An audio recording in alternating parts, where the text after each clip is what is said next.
Hi, Debbie Coate, transformation specialist, whole body, baby. Hello, whole body. That's right. Whole body. Yes, That's whole yes. body. What is your official company title now? I know you went through a recent, kind of change and shift. So, what is your title now? Well, we're still using whole body. That's kind of my anchor in my business. But I've been operating since the pandemic for the last 2 years under the title of Deborah Coate Coaching. But I'm going to be joining forces with one of the clubs in town, and oh, it's very exciting. I don't have it to unveil at the moment, but so we may add on a little link to the name. So I don't know. Nice, Yeah. nice. All right. Well, good, right? Moving forward, progressing, growing, Yeah. expanding. That's what this season is all about. And, I love the new year coming out of something old and into something new. But, me, I'm all about depth. So, for those people who don't really know me, my name is Angel Corona, and I am an ambassador for the healing of our whole person: body, soul, spirit, heart, mind, and will, who really then is just also an ambassador for the kingdom of God and every way that the Lord is trying to bring back life into the body of Christ. And this season is about boldness. And, there is just such this desire right now that everybody is so hungry for different and better and more, and really like an expansion season. And because so many people don't really know or feel safe in going into the depth, this is where I thought, what a wonderful collaboration for us to have a lounge chat. And my pup just wants to now get in, so he's gonna force his way in if I don't scoot up. You see that? I love I it. do. Hey, Pops, say hi to everybody. Pops, say hi. Okay, I'm moving. So yeah, I could go get my cat. oh My my gosh, daughter's right? cat. My daughter's cat. My daughter adopted a cat, but I mom, love it. I take care of it. Right, right. Yeah, I know my Hmm. boys too. He's their dog, but yeah, he's my dog. So anyway, yeah. So what I wanted to do was, because this is the new year, and everybody, I'm sure, in some way, shape, or form, while he's getting adjusted here, some way, shape, or form is wanting to kind of begin again, right? Whatever that looks like, whether it's food, whether it's, getting healthy in some way, shape, or form. And for me, it's really not just about, like, I hate the word diet, right? I hate the word diet. We're going to get into why, but it's about the whole person, and really then meeting the whole person where they're at and what they're needing to then kind of help them in their intention to get well, healthy, right? Feel better. So I want, and you have such a wonderful, arsenal of experience in working with people. You have such a way about you. You are so gifted in the way that you really not just inspire women, but you help women get to the grit, right? The grit of who they are, but in letting that just somewhat come out. And so I'm we're going to talk about how you do that.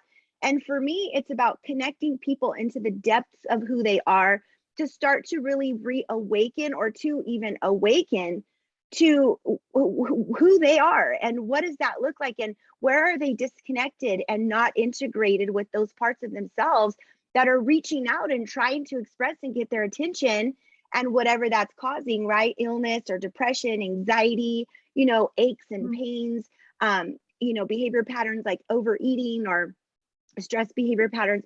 So I want to give people insight into both angles, because we both have really, really wonderful insight, that as people are getting started on their journey of whatever that looks like this season, that they can really save themselves from doing things that are going to defeat them, cause them to bottom out. We were talking when we just logged on about how people get gung ho, and they start off really well, and drive is high, and they have this intention, but then it just peters out. And so we want to help people to really be able to not have to experience that, and kind of give them some deeper insight into that.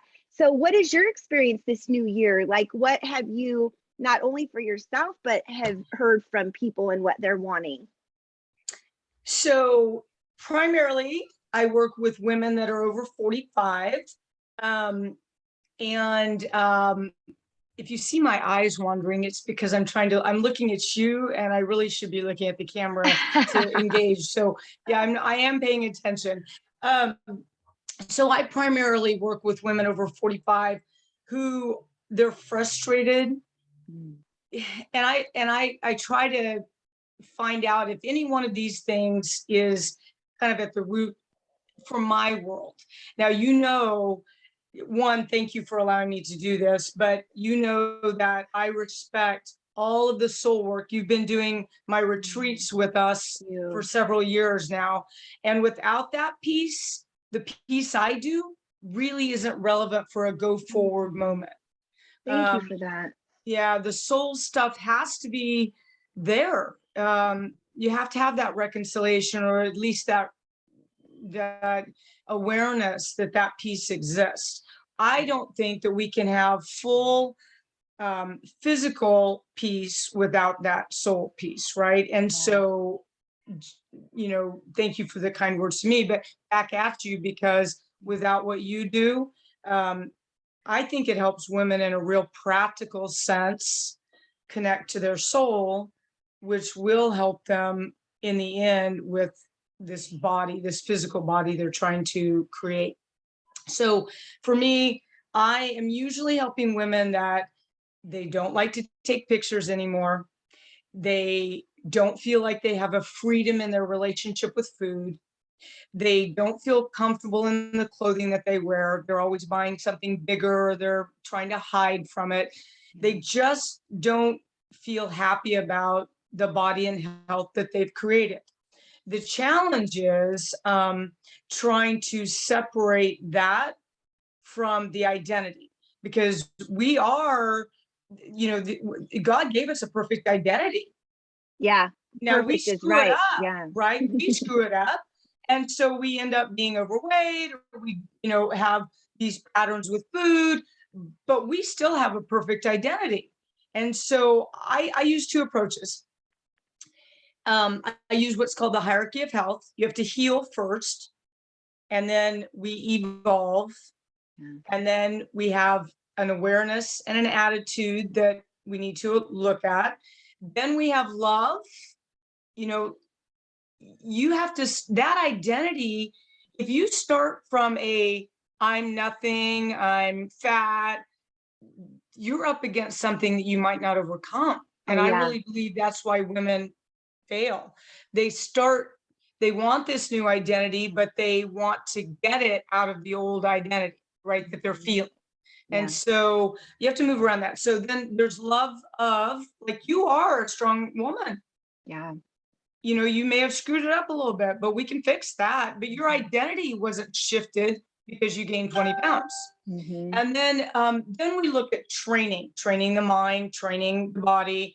Then we look at habits. What are the habits that you need to fulfill the body and health you want?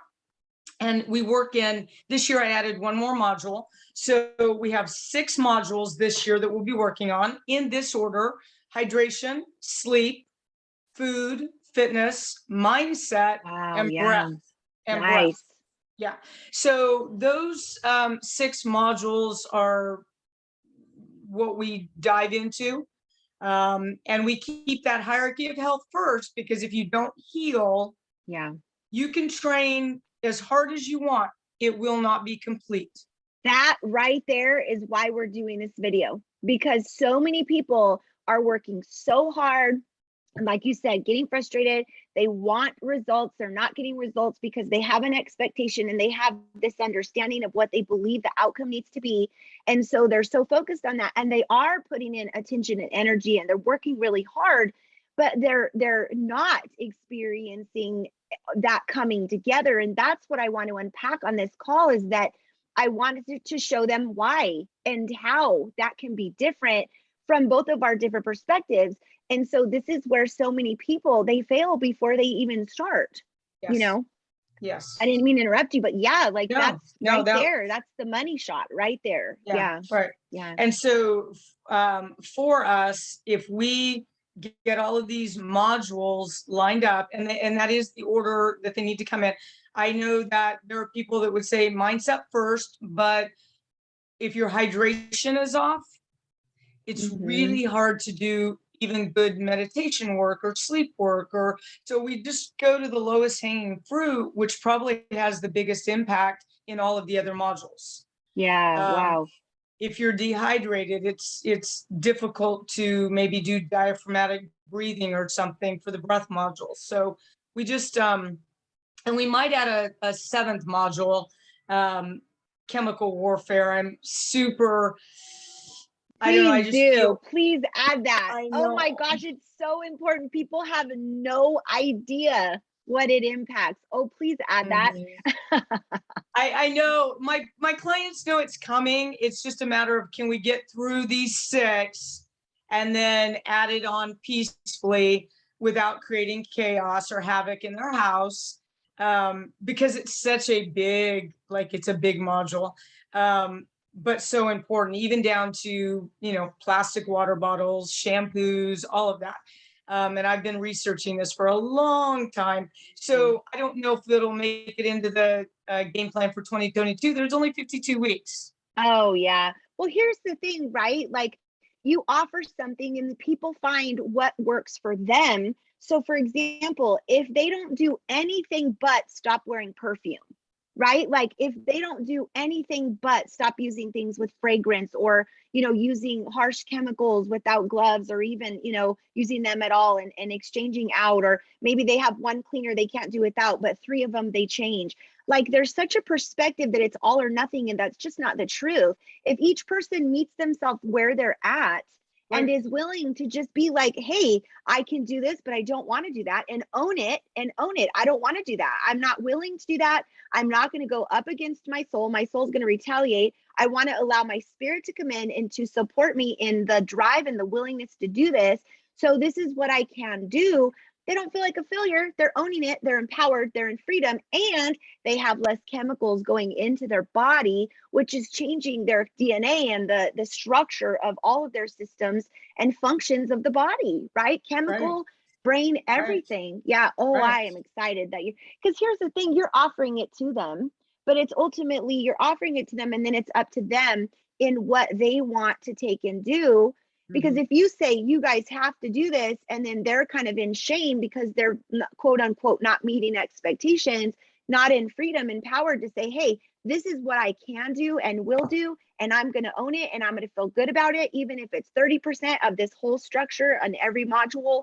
Like, that is where then they are supporting themselves and feeling that truth of, I'm coming to life, to life. And if this is what I can do now, it's better than nothing at all. And that's the stepping stone for the next thing. And that's what people, they underestimate themselves. They put this, the world teaches us all these expectations and this huge, right? Like, out of reach. And that's why so many people were, like I said, defeated before we even start, because the mentality is, unless I do this, I'm a failure. And so we aren't within ourselves. We're not in a place where we can even say, hey, you know what? I'm all right. I'm all right. And we're unempowered because we feel like crap because we haven't met this goal, right? Right. Goals have their purpose and they're important, but unless we're in the right state of being, right, then what's the point? We're just Right. defeated. We're forcing ourselves. Yeah. Right. So I want to talk a little bit about just the structure of our makeup of our being, so that complementing what you're talking about and how you then approach the whole person and what you offer to someone in really giving them the tools so that they can step into this reawakening within their identity. And I say reawakening, but really for most people, I know for me, 8 years ago now, it was an awakening because I had never experienced being free within myself, being healthy minded, in my body, soul, or spirit. And so there was a way that it is an awakening, not really even a reawakening. But I say reawakening because we have been in a place of freedom with God before we came into this earthly body. So what Mhm. we're doing is we're tapping into that deeper part of us that now can, in this flesh body, in this earth, start to live a life where we are just in joy, in rest, in peace, in truth, and letting that then translate into our health, our mind, our state of being. So we are made up of body, soul, and spirit. A lot of people believe that the heart, mind, and will are in the soul, but it is not limited to the soul. When you see our being in the spirit, our heart, mind, and will is an aspect of us. So it's not just within the spirit, just within the soul, just within the body. So that might be over some people's heads. It's okay. Let the seeds go in. Just let them plant, let them plant. But what happens is that if you think about it this way, right? Like if you were to have, people in the room and body, soul, spirit being 3 people, heart, mind, and will being 3 more people, the center of us is who we are in God because of God. And that is the 7th, right? Our whole being. What happens is that if you think about our heart, mind, and will, they each are like their own separate entity. When your will is in a stance and your spirit is aligned with your will, I don't care what anybody tells you to do, including yourself, it ain't gonna happen, right? This is why for years I needed to go gluten, dairy, sugar free. My spirit and my will were aligned in a stance of stubbornness and also false truths, believing I can't do that. There's no way I can do that, right? Which then lets the mind get into a defeated mentality. But what happened was the state of my spirit and the state of my soul were locked. It was like they were both locked. There was no coming together, no collaboration, no willingness. My heart was then just very like abandoned because my heart, as it relates to my spirit and my soul, was in a place of desperation, longing, oppression, like really, really not feeling alive and well. I was very sick in my being, right? So my spirit was very dormant. So if you can imagine, I always say we are like a prism. Our spirit, if you were to turn us like this, right? In the spirit, that's what it looks like. We're like a prism. Our spirit has many aspects to it. So does our soul. We have fragments within our soul. There's places of division. We have personas. We have all of these different ways in which this is why there's so many earthly labels like bipolar and schizophrenia, and because when those things express, the world has had a label now. Oh, this person's all over the place. Yeah, because we're fragmented, because life's experiences, whether it be trauma, neglect, whatever that look like, those things impact us deeply within our being. So when we are eating to cope or soothe, or we are self-sabotaging in punishment behaviors, where even people on the other extreme, maybe they work out or they run or they have deprivation mentality, or they won't allow themselves to eat certain things or do certain things, that's not healthy either, because Right. there's a price being paid on another end, because the soul will be in retaliation anytime we are in any deprivation mentality. There's another way in which that person is paying for that. But if we get into a place of collaboration and harmony, which is why this video is so important to me, if people understand that their body, soul, and spirit all have their own experience of things. So for example, if I am feeling like, okay, I want to get healthy, I want to eat well, I want to get rid of some negativity in my life, I want to start cutting out, chemicals, whatever that looks like, right? Or even getting away from toxic people. And I decide that on my own without really tuning in to the other parts of me that are conflicted. Well, I don't really want to stop eating that because it makes me feel good. If I ignore that, or I in no way acknowledge that, and I force myself to just stop eating something, then I'm only going to be able to do that for so long. And this is why people that go on diets gain all that weight back. Because then what happens is deprivation mentality kicks in this whole like starvation, like gathering. It's like a gathering concept, right? Our being goes into like a gathering, to a holding. It's like, I don't know when she's going to take that away from me again. So now that I know she's going to do that, I'm going to eat everything, right? I'm going to or overeat, or, whatever that looks like. And so this is where it doesn't have to be that way. It just does not have to be that way.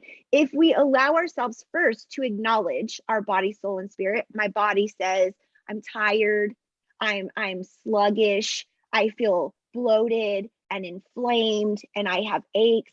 The body's saying, help me, Please Right. help me, right? Right. I don't feel strong. I don't feel good. The soul is saying, okay, so if you're saying help me, right? It's almost the way the analogy I give is like an antibiotic. The soul doesn't necessarily differentiate between good or bad all the time, because in our life, things that have could be in the bad category have brought us good, even if it's temporary soothing. So the soul doesn't necessarily differentiate, oh, if I eat that, it's going to cause inflammation. The soul's like, I don't care, I'll feel better. And the spirit is the one that goes, yeah, but that's not what we're really wanting. We're really wanting nourishment and, vitamins and minerals Right. and life-giving healing. And the spirit then tells the soul, let's bring truth into here. How can we come to an agreement of what then can be life-giving? And let's then address the deeper part of what we're needing in the feeling structure emotionally, which those two things are different. Maybe someone is longing for affection, for time, for connection. Really, that's kind of always the root, longing for connection.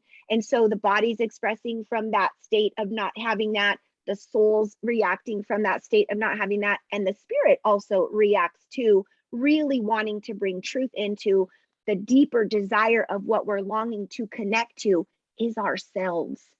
It's Mm-hmm. always ourselves, which then leads us to having a deeper connection with divine, whatever that looks like for people, right? For me, it's Jesus. For me, it's my Father. But it's different for every person, and that's okay. When we connect to that place, that's the life source of God. Whatever labels someone has on that right now is irrelevant to me. It's that they need to connect to the deeper part of them that they can draw life from, to have a source that then brings them into the place where they have the fortitude to be able to do the things that are harder to do, like decide to eat better or stretch or exercise, whatever that looks like, right? What has been your experience in working with so many people in this process, and when they feel defeated or when they bottom out, even if they get into a place of guilt or shame, and then right away it's like they feel like they have to maybe quit, or they just feel really defeated. What is your experience of working with women like that, and what do you teach them or help them with? How do you support them? So those are all really good points, and it's true. That's what happens. Um, so in our program, I like to use the phrase grace or grit. And I know this, that if you cannot keep a promise to yourself, it will lead to a spiral downhill. You won't be able to accomplish anything, because it marries up with that poor self identity, that poor identity that you have. Kind And of then, victim well, mentality. yeah, and then, well, yeah, I can never keep a promise to myself. Now they may say, I can't change, or like you had said, I'm not capable of that, or whatever it is. But so we work on grace and grit. There's an appropriate time for grace. If you make a mistake, that's not the place for condemnation. Right. But grace is not complacency, Mm-hmm. right? Because with complacency, you won't move forward. Right. And in the physical realm, if you don't see results, you will quit, because the brain will eventually register, why are you doing that? You're not getting any results. So Yeah. you quit. So grace and grit have their place, their appropriate place. Grace is that I made a mistake. Okay. And I know this to be the true path to create the body and the health that I want. So I need to get back on track. The inappropriate use of grace would be, well, I'll start again on Monday. In Mm. the meantime, I'm going to, do that. Like you said, eat, that deprivation mindset. So grace and grit. And then grit is, if you make a promise to yourself, keep the promise, or Mm. don't make it. Yeah. It's Right. really important for your mind. You Mm. choose, but don't set out to lose 50 pounds when you don't have the intention of keeping the habits in place to lose that. Otherwise, you will be like all of the dieting world. Yeah. 99% of all dieters after 5 years regain all their weight plus. Well, 99%. And that's where they can meet themselves where they're at. If they say, okay, I would love to set the goal or, the promise of 50 pounds, but realistically, if I then just say 5, right? Like let little stepping stones, or 10, Yeah, don't so depress yourself. we don't use the for me, we don't use the weight as the stepping stone. We That's use the awesome. habits. We use the Yes. habits. So they can set the goal of 50 pounds. I don't mind Right. that. That's a good Yeah. goal. If you're 50 pounds overweight, one of the tools we use is a body composition. If you're over 30%, you are facing some potential health issues. Mm-hmm. Those fat cells are not just freebies. They don't just sit there. They become part of that endocrine system where they they can actually send out angry hormones. So we use that body composition as a way of being aware. I am not in the place that's fully optimized. And Good. once you do that, now the habits are the things that you have to build to get the 50 pounds and keep it off for life. So my only goal, if you come on board with me, is to help you to create a lifestyle that's fit and active forever. Not today, not a week, Right. but forever. So those are the habits. So I recommend 2 books to my clients. One of them is by a local guy, BJ Fogg. He wrote Tiny Habits. He's a Nice. Bullard graduate, and he works for Stanford. And he's done over 40,000 behavioral studies. So I think he knows a little bit about habit change. Wow, that's awesome. Yeah, his book is, we use that and James Clear, Atomic Habits, starting with very small and use prompts and triggers. Yes. And that's where the grit is. So if you want to do push-ups, maybe before you brush your teeth, you do 1, not 10, 1. Yes, they meet themselves where they're at. Right. Stay in the step you're in. So tiny habits, and then you'll know when it's time to progress. Your body will give you that, I could do more. Instead of you wake up and go, oh, I have to do 50 push-ups today, knowing that you're not prepped to do it. 1 push-up you can do, right? Yes. And then it's easy to keep the promise to oneself. And so from there, like hydration, I get all of my clients a smart water bottle that lights up when it's time, like, nice. It's time to drink your water. So, because that's the prompt. And you won't change habits without prompts. So grace and grit are the idea. That's the strategy. And then the tactics within each of the modules are those smallest of habits. So if you'd like to be a water drinker and drink the appropriate amount of water for you, but you're not there, prompts are the way to get yourself there. And that's the grit piece. Keep the promise to yourself. So don't start with 100 ounces if you're only drinking 20 a day. Start with 21, 22. Right. Those stepping, yes. Yeah, so those are the that. stepping stones. And then that's the grit. And then the grace is, if you mess up, with no condemnation, shame, or blame, you are aware. You don't try to sweep it under you're aware. Own you it. give yourself the Like, grace. just You start own it. tomorrow. Yeah. Yeah, you own it. Yeah. And so I use grace and grit. And then I love where you're what you're using. Stay in the step you're in. Yeah. Stay in the step you're in. I think that's what's important too, because it's like it's like this. If you think about when a child's trying to do something that they've not ever done or been successful at, right? And you're kind of walking alongside the child. Think about even riding a bike. You're walking alongside of them, you're supporting them, you're encouraging them, but you're also fostering a sense of safety and security, right?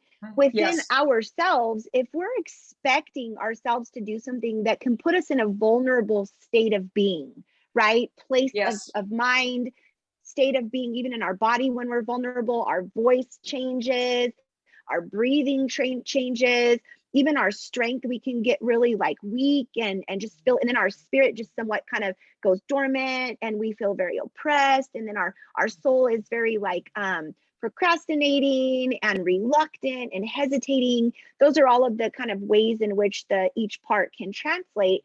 But what happens is that if we're not running alongside of ourselves, fostering a sense of safety or security when we are going to be in a vulnerable state, the soul is going to gird up and start to get into protection mode. And it's going to start referencing what it knows. So, like for me, one of those things was anytime somebody forced me to do anything that I didn't want to do when I was younger, I'd rebel. I would just rebel. And I gave up sports. I stopped, all activity. I was very athletic when I was younger. And so that pattern repeated itself as an adult. If somebody told me, stop eating that, stop doing that, I'd do it, want to do it more. And even if it wasn't just the food or the exercise. So what I learned was the more I connected to myself in this willingness to say from a nurturing place, because I wasn't necessarily nurtured as a child, it was very tough. It was very like, you can do this, you got to do this. It was just, there was no like that, I got you and you're going to be okay. And we're doing this together. I didn't get that. So I didn't know how to give it to myself.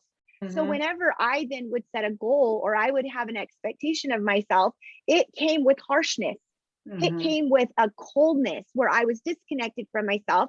And I was that coach that was standing in my face saying, you're going to do this, or you're not good, or you're not good enough. And that's what then my soul would get into a state of defending against without even having a person there. I was that person. Yes. I was the person expecting and forcing. And it doesn't have to look like that. Like now, it's really beautiful when my body expresses to me. I've spent a lot of years being very intentional about getting to know myself, every aspect. So when my body expresses and say it's like, I need movement, right? Like I need movement. I feel stagnant. I don't feel blood flow. And my body will communicate that. The first thing I do is check in with my soul and spirit. Okay, so what does that mean? What are we willing to do? And almost every single time it's stretching or yoga or gentle walks. It's nothing forceful, right? And it's like, okay, I'm willing to do this, not that. There's always a not that, because I'm very much in that part that says, don't force me to do something. It's still so active. So I then come alongside, not let my soul run the show, most definitely, not let my soul patterns dictate my life and what that looks like in keeping me somewhat not able to move forward. But I meet my soul where it's at. What do you need? Well, I need to feel included. I need to be a part of this decision. I need to feel like you care and I matter, what we need to. And so I ask my body, do you need something gentle or kind of like more vigorous? What do you need? My body will tell me. And then my spirit comes alongside. And then the Lord's Spirit comes alongside and I get emotional because this is the part I never got, and says, okay, so let's do this together. And I got you, and it's going to be good, and you're okay, and you're safe. And then my body goes, have me, do what you will, because now I trust you.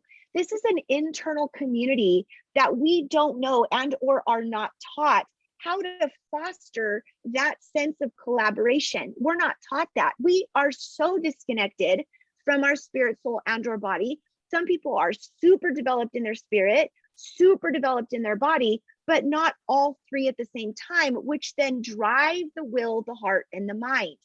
And that's then where we have that whole place where we are now. It's like, oh, wow, this isn't hard. This is natural. I was created to naturally want all things life-giving. I wasn't created for death, decay, inflammation, like you said, the fat cells, basically taking from the other parts of the body and overriding all of these other systems and structures. It's like, no, my body wants to work for me. It wants to do that. And so when we have this intimate relationship within ourselves where we're being kind and loving, that verse about love is patient, love is kind. It isn't just about us for other people. It's about us within ourselves. And I can promise you, almost every human being is not established in a place where they feel that way about themselves, nor are they willing to. Here's the thing, right? We cannot change what wasn't given to us in this life. As a child, in our developmental stages, as an adult, we can't change that. But we most definitely can exchange it and offer it to ourselves to let the Lord come in and to bring in within our timeline and give us back those things to help us as we move forward to be able to utilize those resources of, the opposite of neglect, nurturing, compassion, empathy. God forbid we have a heart of empathy for ourselves, right? It's like, wait a minute. That is when we get into this place of like, wow, I just did that. Whoa, I just did that. And we're accessing a power that is beyond our human capacity. That is what's meant for our body to run from, the fuel from our body, right? Our spirit, the Lord's life source. And people get really hung up on titles, energy, all of that stuff, but we are sound and light. We are sound and light. And so every way that God created us, we are meant to recharge. Our body was actually created with our soul and our spirit. It even then recharges more to be able to do all the things in those modules, right? And let that look like what it needs to look like for us to own it and get into freedom. And this is why, this kind of birthing of the Lord saying, we're bringing life back into the body. We are the body of Christ. On earth, we bring heaven to earth. We are the vessels that do that. So how can we do that if we are not yet or are not thriving, connected, empathy, compassion, love for ourselves, willingness to invest into really pour life into ourselves? How can we do one without the other, right? And this is why the Lord is coming in through this channel, because it's like we need to revive and awaken the body of Christ. This is not what we go to church for. We are the church. We are the body. We bring God into places. And so it's like this whole restoration, awakening season for people to see, okay, wait a minute. I have been coming at this from the wrong perspective. And I really then need to turn my focus. And a lot of believers, they don't even allow themselves to necessarily put a lot of focus on themselves, because the enemy has really squelched the way in which we are meant and created to turn inward to let God then express outward to people, right? We're so busy in this victim mentality and or also oppressed mentality where it's like, I need to give, I need to give, I need to give, I need to do. And then we're exhausted. We're completely depleted. We are not in any way taking care of ourselves. And what is that doing? It's shutting down the body of Christ. That's exactly what it's doing. So this is a season. This is not even a season. It's actually like a whole, I say, without getting too far out, but this is where we are coming into a whole nother phase of what God is doing and just letting that bring us back to life. So I love your methods, Debbie. I know for me, when I hear you talk about, you're so knowledgeable about the makeup of the body and the systems, even from the way you eat, you really bring it all together, like the fermented foods and, the foods that are super clean and life-giving to the body, just power sources to the body. So you're not just helping people with one aspect of their walk, you're equipping them the whole circle, right? To really bridge that whole cycle of healing, because foods can either bring life or decay. Right. So you teach people, you have recipes and you do like your little cooking videos. And I mean, I love that about you because you really give it to them from every angle. I am not Julia Child, but we do every week bring what we call swaps to you. So all of that is phenomenal, and they are like that, and that is why I like having you speak to my people. But I also, I don't know when, if it will be this year or maybe a project for next year, but God speaks of all those modules, right? Yes. All of the framework for everything I'm doing is there already. So he is the living water. And yet water is talked about nourishing soul and body food. There's so much information in the Bible about food. So the way I like to look at it is, I had someone, I don't know, it's been almost 2 years now, I think. She said, I don't think I can join your program because I'm afraid that you'll tell me that I cannot eat my corn dog at the fair. Okay, so after I laughed for a moment, I said, look, I am encouraging women to eat whole, real, unprocessed. So we look at food in two ways: processing, right? How processed, and what was its origination, right? So clean and processing. So a corn dog never made it onto either one of those lists, right? So I wonder why. I know. I am really concerned that Satan has a hold on us through our food. Oh, you're 100%. That's accurate. Through a lot of things like that. Yes, 100%. Yeah, and so dependency. If I say corn dogs are a for never thing, like never They're again, they're death. Yeah, really. People get that deprivation thing, and so I want to say to them, look, we don't need to have a food talk right now. We need to have a mindset talk about food, because food is not a corn dog. Corn dog is not a food. Yeah. Like, it's the furthest thing. Now, if you are healthy and you want to indulge in that once in a while, just know it's not a food group. Right. Like, it's not just own it. I want to do it. I'm going to do it. Own it. I did it. Own it. Right. Yeah. Right. Now, though, this person happened to be over 100 pounds overweight. Right now, that would not be a wise decision. Got it. My codicil was, if you're healthy and you choose to do something like that, own it, do it. Give yourself the space to do it when you're there. That makes sense. Yeah.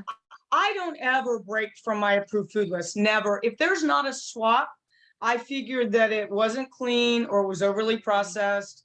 It's not a thing for me. But there's no condemnation in the difference between the way we think about it. But the awareness that corn dog was never even, it shouldn't even be a question as to whether we choose it or not. Yeah. Okay. Because of what it does to the body. Because of what it actually does. Tell me where it came from. Like, let's look at where it came from. It didn't come from anywhere. It's a compilation of junk that they were going to throw out anyway. Then they added nitrite and nitrate so that it would not spoil. And then we added a corn topping that we fried in rancid sunflower oil. Yeah. Yeah. It was never a food. Like, it was never one of those things. So my way of looking at it, because I hear all the time, I don't think I can be as disciplined as you. I really am not. My mindset is just different. Yeah. Well, because you value yourself enough to know I'm only going to put in life-giving things. Right. Yeah. It's a choice. It's a decision, a choice that you've made for yourself. Yeah. Right. So there never has to be willpower in my decisions. I did the work to bring me to this place. Yes. And now, if you were to put a cupcake in front of me, many people could eat it. It wouldn't bother them. They might feel a little bloated the next day. Not a big deal. But if you are not well, that is a wrestle. I get it. People want to say, all things in moderation. That's not my speak. Yeah. That's not my speak. Now, some people, that may be their speak, but it's not my speak, because the cupcake was never on the list of making the decision. Yeah. Right. It was never, like, it's not a real food. This is where Satan has a hold, I believe. Like, we have a whole, if you go to the grocery store, you can see the dilemma. And in my opinion, it's a way bigger pandemic than the thing we're dealing with. Like, absolutely. If you listen to all the people that, are talking about the pandemic that are smart, like, these people are smart, obesity is the #1 comorbidity. Okay, well, let's go to the grocery store, and we're having willpower blips over a cupcake when the cupcake really never was even on the food list. Well, and because there's such a lack in depth of insight, truth. You know what I'm saying? There's such a lack of truth. The fact that we even believe that we can, like, see, for me, what this looked like was because of the deprivation mentality, I was not willing to do that. What I did, like my version of swap, was I exchanged it out. So I found brownies that were like flaxseed, they had like a Right, natural sugar, and so I'd right, go to birthday parties and I would take my own chocolate cupcakes so that I would eat those and I didn't feel deprived. I didn't have a pity party. I felt actually like, hey, I'm getting my chocolate and I feel good and it's life right. giving. Who needs to settle? And that's like what you're saying. Yeah, That's the thing, is like when there's a decision that I will not allow for these death and decaying foods to come into my body, because why? We value ourselves so much that we don't want to harm, hurt, and or cause death. That's the decision that right, sometimes people don't necessarily, you know what I mean, that not having that insight to even know your body, soul, and spirit can make it really easy to do that, because there's a disconnection from yourself there. So there's no consequence. You know what I mean? We're not experiencing a consequence.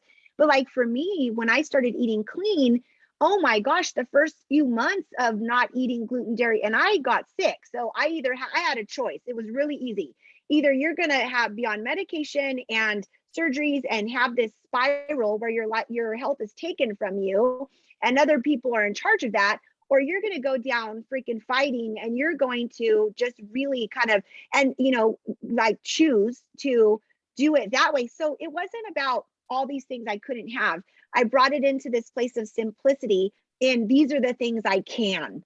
And so right. it was like building, I always explain it like inching my way some days, where I got so overwhelmed with what doesn't have gluten and what doesn't have sugar and what doesn't have dairy, that I thought, I'm not coming into it from that perspective. I know zucchini doesn't have gluten. I know, you know what I mean? So I got really simple. And for the first little while, I ate the same thing every freaking day because I knew it was safe, but it was these stepping stones. Right. And I expanded. And before I knew it, I was a boss. Like I could go to a restaurant, I could go anywhere. And me being gluten, dairy, sugar free, eating clean, living foods wasn't this, oh, draw attention to me, I'm this high maintenance. No, are you kidding? People were like, I want that. Can I Right. order that too? And it's Right. like, yeah, we're forerunners. And no, wait, this is what life is about: eating life-giving foods, things, letting people work a little harder to give us things, you know what I mean? Because we're calling them up also, Right. yeah. You and I were at a function one time and we were the only ones with our little containers because Yeah, we had come prepared in case there wasn't we know something how to that take was care of ourselves. Yeah. exactly. I just Hmm. don't, I don't look at it as deprivation. I've done the work. And that's why my cooking show every week, I come in once a week and I encourage people, send me a recipe. Yeah. There's very few times where I can't create something. Recreate Like it. over the Yeah. holidays, we did almond flour. Now, someone that has a lot of weight to lose, they're going to want to manage those carbs, Yeah. right? Because you don't Hmm. want to set yourself back. But there's no reason not to. So we did healthy gingerbread. We did healthy sugar cookies. I've shown people how to make all plant based because I'm a vegetarian. I'm not against meat, but um, we do every week we do a swap, and I'm like, why Hmm. would you not want to eat something that your body That, was like, like, yes. yeah, because my here's my to my clients, there are 3 reasons to eat, and if it's outside of this, then you probably need some assistance. I'm Yeah. not that person, but it could be you, it could be your clinician, whoever. There are three Hmm. reasons to eat: fuel, Hmm. nutrition, right? And those are different: fuel, Yep. nutrition, and bonding with family and friends, Yeah. That right? whole, yes, the feeling There's structure piece. you go back to God, like the Last Supper was around food with Yes. his people, right? Hmm. So family and friends, bonding, that's important, nutrition, and then fuel. And if it's outside of that, like you're trying to soothe, or a lot of times people are undernourished, they're just like malnourished, and they can't get enough to eat. And there's a really good podcast, Dr. Stuart Phillips, where he talks about the body is in search of the right amount of protein every day. Yeah. And if you're not getting it, then there's always this craving for more energy. Okay. And most of us lean into the carbohydrate energy, and therefore we just consume too many carbohydrates when our body was looking for the protein. Yeah. Right. Right. So that's what I tell my people. And if that corn dog means so much to you that it's outside of one of those three, we don't have a food problem. We have another problem. Oh, and it always really is, right? There's always, right. when you follow it back, there's always a root of why. And that for every person is different. You know what I mean? So, Right. and it's not always one thing. And, a lot of people, our mentality is that I want to just take care of that one thing, fix it and move on. Well, we're dimensional. We're, like I said, prisms, it doesn't work that way. But how beautiful is the journey to get to learn all these things and be empowered? It's funny too, because like, as you're talking about food, it's like, the Lord emphasizing it's a power source in multiple ways, right? So if you think about it this way, when somebody is worshiping, right, and they're worshiping or they're praying and they're really trying to connect to God and they're trying to feel good, they're praying for their family or, for their kids or someone they love or their church or whatever that looks like, we're trying to tap into a power source where the Holy Spirit brings things to life and we feel God alive, right? We feel God alive. Eating, thinking, being, experiences, connecting, it's no different. It is the way that as created beings, we are seeking that power where we feel God alive. And that a lot of the reason why people are depressed and anxious is because we are so disconnected from ourselves that we have no insight into what the unconscious realities are. So whether they're in falseness, there's no truth in there, right? And what I mean by that is, say, for example, somebody just went through a huge breakup or they went through a death in the family and they're really feeling that loss. That loss is going to trigger within them all kinds of the spiral where it's the need for, connection, the need for security, the need for feeling like it, feeling in that sense of loss. And depending on what their life's been like, this is all unhinging, right? So we have an opportunity to really get intentional about taking care of ourselves in that process to come through that really escalated and elevated in the depths of who we are with that power source of God giving to us strength and even a comfort beyond what this world can offer. And this is where the Lord is really wanting those that are seeking him, those that are praying, those that are saying, Father, I'm desperate. I've tried everything. I can't lose this weight, or I can't get over this breakup. I can't, I feel lost. I don't have like in my passion or my purpose, I'm not connecting. It always goes back to where are you disconnected within yourself? And let's connect you there and really bring in that power source of God. And that's why for everybody it looks different. But if we even set our minds, like I know my health journey, before I even knew how, I had to just make the decision that I wanted it.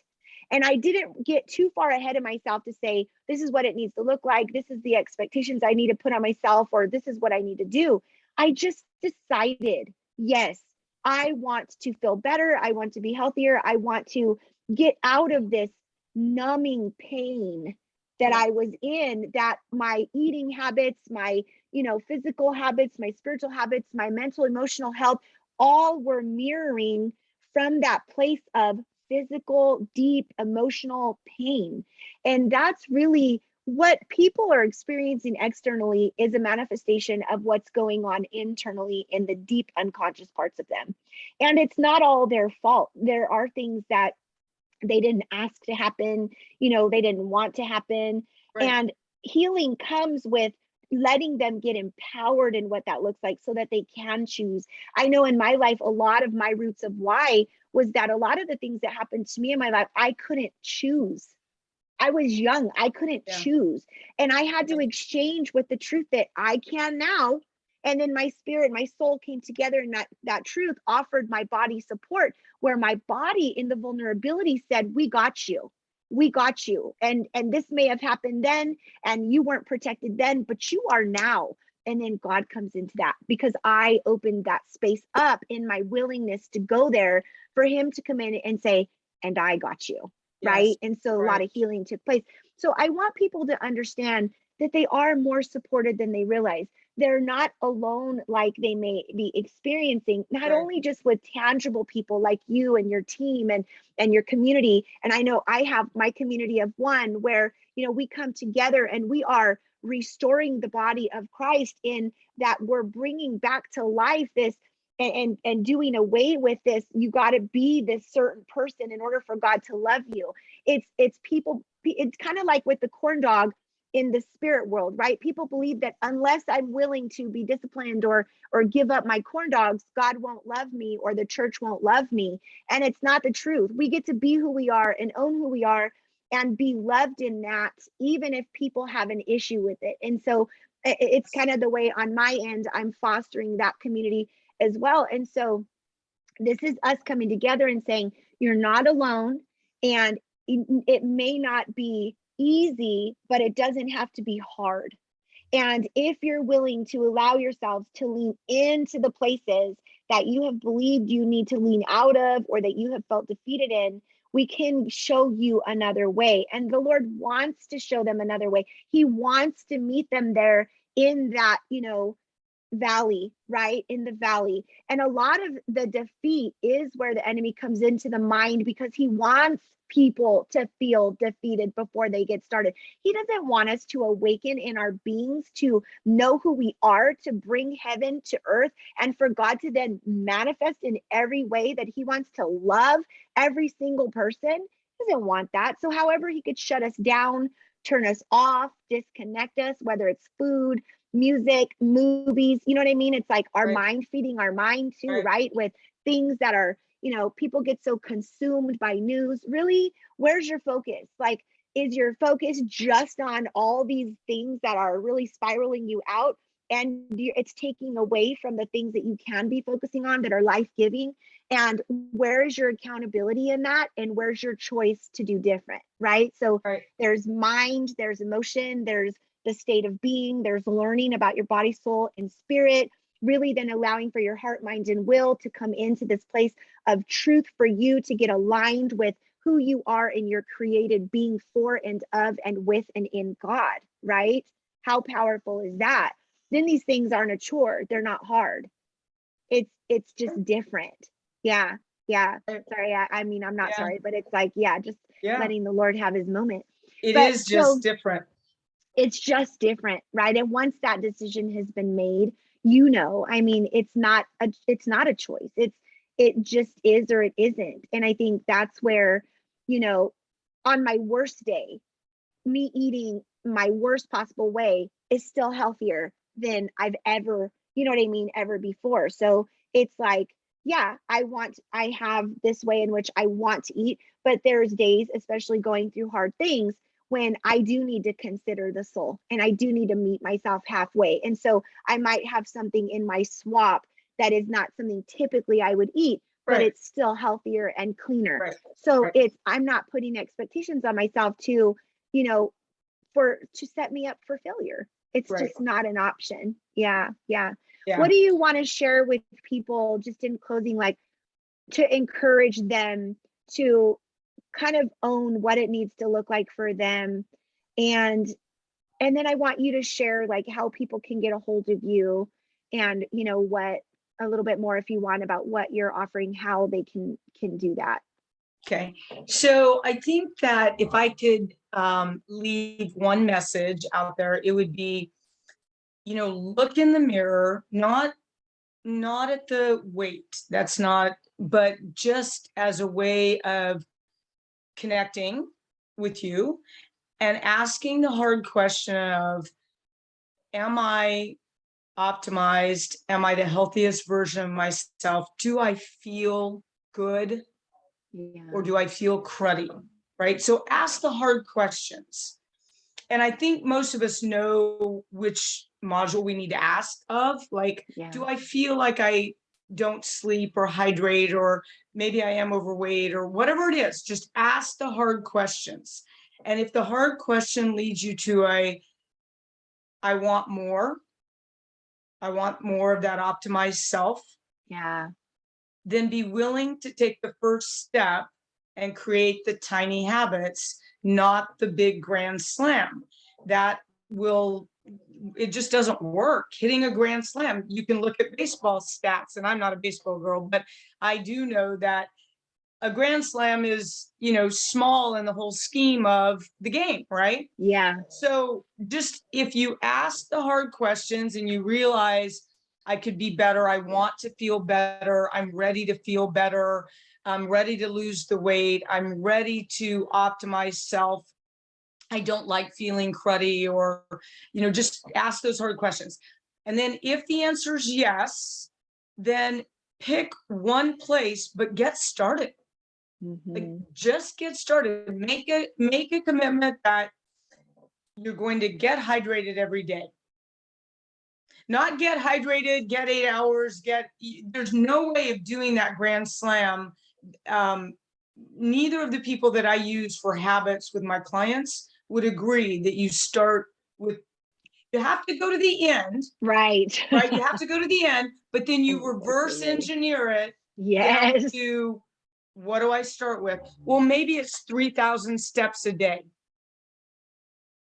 Yeah. Maybe it's, like I tell people all the time, you can want to lift weights, but if your four load joints are not aligned, or you have issues posturally, me adding 50-pound dumbbells in your hands is not a good idea. We have to fix the posture. We have to fix the way that the body moves. So just start. Like, take one thing that's a low-hanging fruit. 3,000 steps a day. Very Yeah. few people get hurt walking. Go walk, right? Very few people get hurt walking. Go walk. Get your water in. Make if you're way off on your water, make a goal to do half of that. Make a goal to do one push-up. And maybe it's a wall push-up. So in a year, you have room for about 5 major life changes. That's it. That's it. And so Yeah. Peter Drucker, he's probably the world's best time management Wow. Yeah. expert. We overestimate our 1-year goal, but we underestimate our 5-year goal. See, we want to do it all in 2022. It's our year. Yeah. Right? It's our year. And yet 2027 is going to be coming at you. Right. So look at the big, go dream big. I'm a big believer of dream big, because that emotion will drive motivation. He just doesn't, maybe I'm upsetting him. No, you're not. He's repositioning because apparently he's not comfortable. So okay.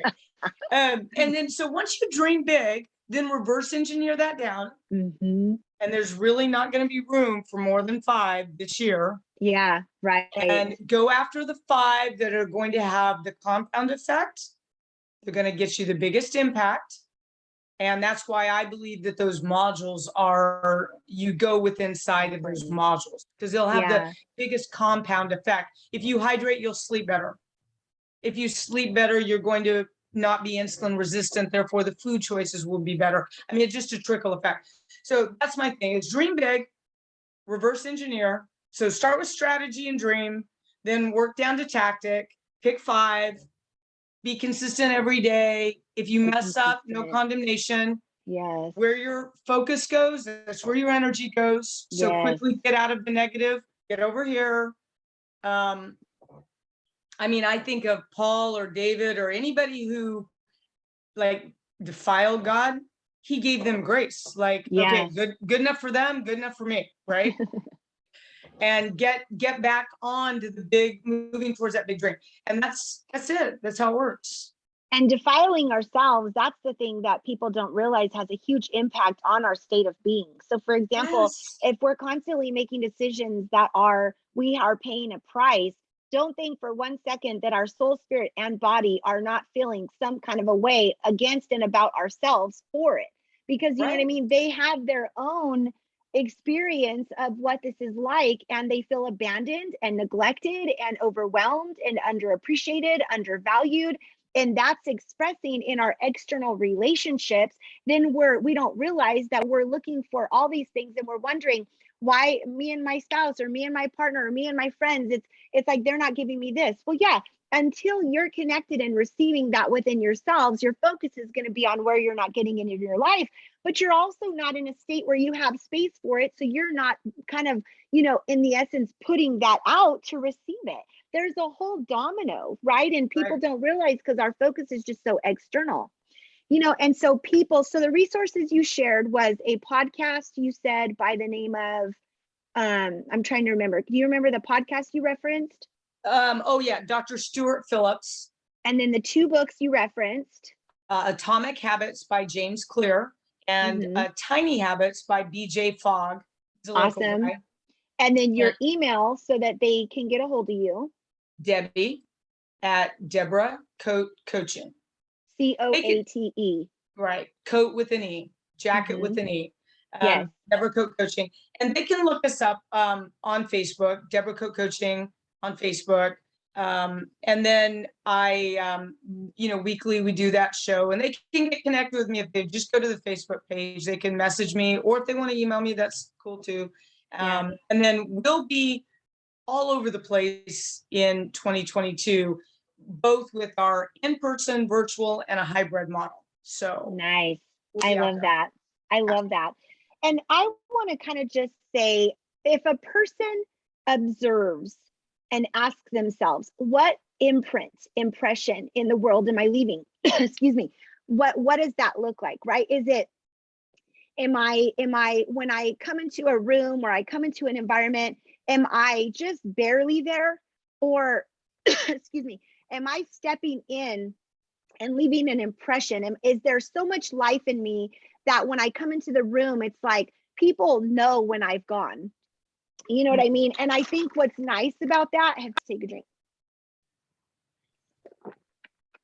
If people allow themselves to, they can really feel the truth of what is or isn't. So for example, if I'm in a really low state, not feeling good, feeling really defeated, feeling really discouraged, not knowing my value, when I enter a presence, or even when I wake up, enter an environment, or when I wake up and just in my day, I'm not going to be super present. I'm not going to be super effective. And I just mean even in who I am, and as a source of light and love in the world. So if I am not even necessarily, in the success of being healthy, but if I am in a state where I am wanting and knowing I have value, I want to know what that value is. I want to walk in this place. I want to be, connected. I want to really have space for God to love me, and for me to have a relationship with him and intimacy, and for me to have a relationship with myself. And I want that to exude out of me. You're going to enter in the environment differently when you wake up in your house, with your kids, with your family, with your loved ones, in your, place of work, whatever that looks like. Your presence, your imprint, your impression is going to leave a different essence than if you're not living. And that's what this whole awakening thing is about. So like for me, though, it's really beautiful, because I'm in February, I believe, maybe March, but I'm thinking February. So February or March, I'm going to be doing somewhat of like a half-day conference, where it's the bringing life back into the body. And it's like breaking the mold of this perception of what we need to look like. And I'm talking about look like just even in our behaviors, in our life, and the perception of others that they have of us, but being more free in who we are, and letting that translate the way that God intended for our created being to translate. And the body, the mind, the body, the soul, the spirit, heart, mind, and will, coming back into that core place of oneness, of our truth, of our true nature, and really just busting out and saying, okay, now I'm living. Now I've awakened to what this looks like. My spirit is in a place of boldness. Even though I may not know exactly what I'm going to do, I know the direction I'm going. I feel present in it. I feel alive. I'm aware. I'm not hiding. I'm not, not wanting to see, not wanting to hear, but I'm actually present in my life, and I'm being intentional. And so this conference is going to help people easily, tangibly, practically know how to get there. And of course, everything I do, there's a strong presence of the Lord because he leads it and it's all glory to him. But it's him wanting to give back to the people that are going to love themselves and invest in themselves enough to get their butts there. Because Right. this is the season to awaken, take it or don't, right? But it's like, I know where I'm at. And so it's like, get me on the train, Lord, because everywhere you are, I want to be, whatever that looks like. Like, let's disrupt things. I always say breaking the mold, right? And bringing back life to the body. It's like, okay, we are one body. We are, one body in Christ. And it's like, let's bring life back to the body. So I am not playing, girl. I am like, let's go. And this is not about January, and I'm not gung ho Yeah. just because of that. The Lord has been really like kind of building up to this, and he finally just said, go.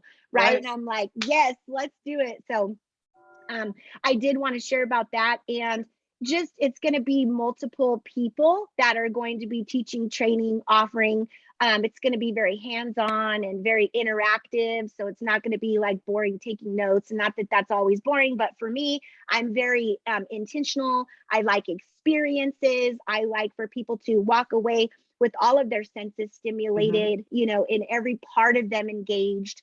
And so it's just going to be really exciting. So That's for cool. anybody who wants to know about that, they can either follow me on my Angel Corona Facebook page, my Angel's Testimony YouTube channel, or they can even just DM me, right? Or email me at angelstestimony@gmail.com. I also see clients one-on-one. I do group sessions. I do family sessions. I do whatever the Lord wants me to do, I do it. There is no limitation, right? So it's like people just need to decide, are you ready or not? Right? Yeah. Right. Yeah. Thank you so much for doing this with me. Oh, it's always good to spend some time with you.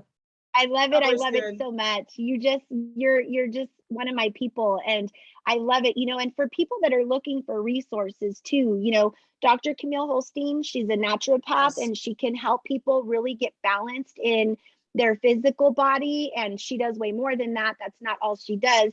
And she's very spirit led. And so, and the nice thing about that is that, like you were saying, if there's physically a chemical or scientifically there's something off, hydration, right, minerals, whatever those are, then she can assess that for you and do those necessary tests that are different than what the medical doctors do, because they get really into seeing what's going on. I know with my neural pathways, she did a test and mine were all off, coming into, I'm 46 now. And I mean, it had me bedridden for a little while. And so she did those necessary tests, and it was a quick and easy tweak, and I got right back in order. And so, these are resources that we have locally. And so, and we have people who do body release. We have Leanne Payton, Beth Bailey's a massage therapist. There's people in town that Yes. can really help people, whatever it is that they're needing. I know like pelvic floor work for women is really important in releasing a lot of the things that the body is holding. Sarah Sawyer, she's someone who has helped me in moving those things out of the body and to really start to allow the body to have a freshening from trauma and all of that stuff. So, and we have EMDR specialists locally that are amazing too. I have names of people that are really, really amazing. So get what you need, right? Right. Like, handle your business, get what you Yes. need, don't be embarrassed or ashamed. This is life-changing stuff. And Right. why not live? Like, why not enjoy the journey, have fun, dance, Right. be free, learn who you are, and receive love along the way, right? It's Right. like I went from a very kind of a lonely, isolated life to full, and not only within me and my relationship with God, but my family and then with friends. It's like that's what it's meant to be, full and rich and exciting. Yeah. Yes. Yeah. Yes. I love Yes. you, sister. Love you too. Love back at you. All Yeah. Thank you right. so much. Well, I'm going to stop the recording. Anything you want okay. to say before I stop? No, no, All live with right. intention. Live with Yes. intention. Yes. Yes. I'm going to stop the recording now.